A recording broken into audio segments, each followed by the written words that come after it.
Kakinada. There were 3 check post.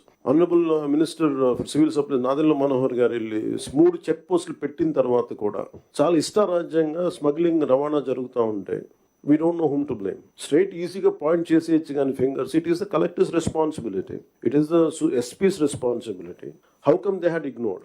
And it was quite disappointing for us. Into maagaide parledu, we are not here for making money, we want to do something. And that, as I said, the rot begins when wild actions are received calmly by society, and ilanti wild actions చూసుకుంటా ఉంటే and the country will disintegrate no sooner. అంటే మీరు వెళ్ళి Kakinada airport for example వెళ్ళి చూస్తే మీరు సీపోర్ట్లో, you know, all of you had seen in 2008 how Kasab and this Pakistani terrorists had entered and created a mayhem in our nation, commercial capital.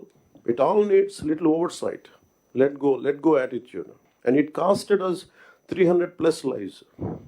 And ఇది స్మగ్లింగే కదా, ఇవి కదా అని చెప్పి ఎవ్రీ పార్ట్, ఇప్పుడు పెట్రోల్ ఎంత కల్తీ జరుగుతుంది. మనోహర్ గారికి వెళ్ళి ఒక గౌరవ ముఖ్యమంత్రి ఆయన వెళ్ళి సీజ్ చేయాల్సిన, vigilance is doing their job well, we don't have to do it.